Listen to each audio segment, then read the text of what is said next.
এটাই পৃথিবীর সবচেয়ে বড় শিবলিঙ্গ, প্রাকৃতিকভাবে সৃষ্ট পৃথিবীর সবচেয়ে বড় শিবলিঙ্গ।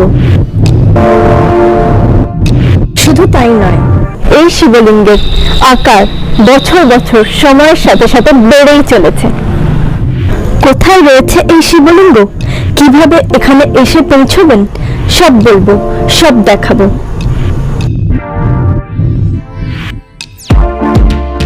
আর আমার আরো কয়েকটা ভিডিওর মতো এটাই ফার্স্ট ভিডিও ইউটিউবে বেঙ্গলি ল্যাঙ্গুয়েজে এই জায়গাটার বিষয়ে। প্রমিস করেছিলাম যে নতুন নতুন স্পটস নিয়ে ভিডিও তুলে ধরবো, আর সেই প্রমিস ফরএভার রাখারই চেষ্টা করব। আর সেও আমি একটা নতুন জায়গায় এসে গেছি, পরিচয় করাবো। ফুল ভিডিওটা উইদাউট স্কিপ দেখতে থাকুন।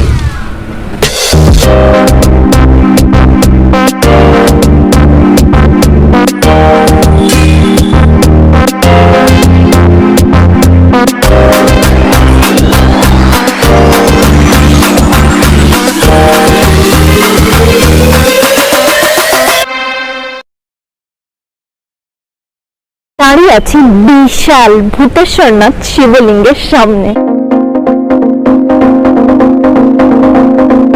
এই শিবলিঙ্গই ভূতেশ্বরনাথ নামে পূজিত হয়। স্থানীয়রা ভাকুররা মহাদেবও বলে। আমরা যা শুনি জানি সব জিনিসের বছর বছর ক্ষয় হয়, বাট এখানে এটা ব্যতিক্রম। প্রত্যেক বছর লম্বায় চওড়ায় একটু একটু করে বেড়েই চলেছে এই শিবলিঙ্গ। শিবলিঙ্গের প্রহরায় নাগরাজ বাসুকি। দেখুন শিবের অর্ধনারীশ্বর মূর্তি। দেবাদিদেব মহাদেবকে এখানে অর্ধনারীশ্বর রূপে পুজো করা হয়। অর্ধনারীশ্বর মূর্তির সামনে মূর্তিটা রয়েছে শিবলিঙ্গের ঠিক পিছনেই। একটাই শিলাখণ্ডে তৈরি করা অপূর্ব এক মূর্তি। 100 বছরেরও বেশি আগের কথা। জমিদার শোভা সিং ক্ষেতের কাজের পর বাড়ি ফিরছিলেন। হঠাৎই একটা ষাঁড়ের চিৎকার আর সিংহের গর্জন শুনতে পেলেন। প্রজাদের ডাকলেন, কেউই কিছু পেল না। উল্টে দেখা গেল পাথরটা যেন বাড়ছে। সেদিন থেকেই এই শিবলিঙ্গের পুজো শুরু হয়।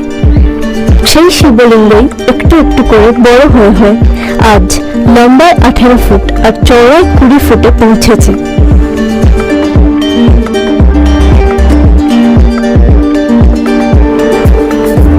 শোনা যায় মন্দিরের পাশে এই গুহায় এক সাধু থাকতেন।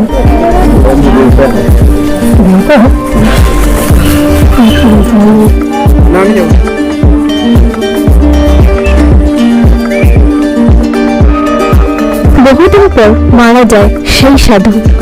গুহা গহ্বরে দেবী দুর্গার চিত্রে ভক্তেরা পুজো দেয়। এটা এই লায়নের লাঠি। আর আরেকটা ইনফরমেশন যেটা জানানো, দ্যাট ইজ মন্দির চত্বরটা পুরো ভরে যায় শিবরাত্রিতে আর শ্রাবণের প্রতি সোমবারে।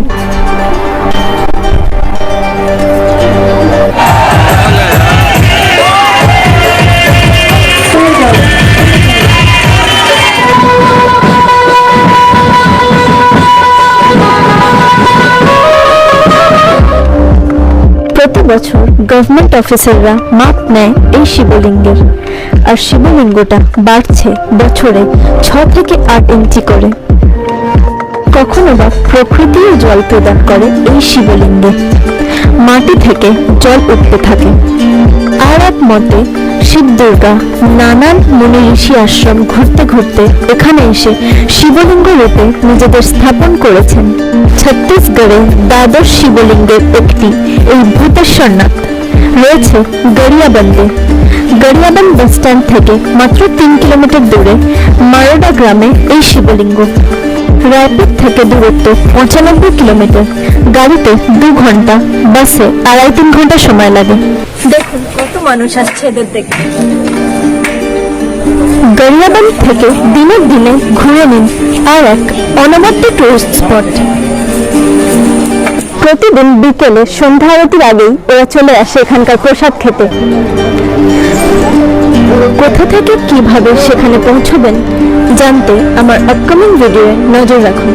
আর এরকম travel videos, trip tips, tour guide, নানান ভিডিও পেতে আমাকে সাবস্ক্রাইব করুন।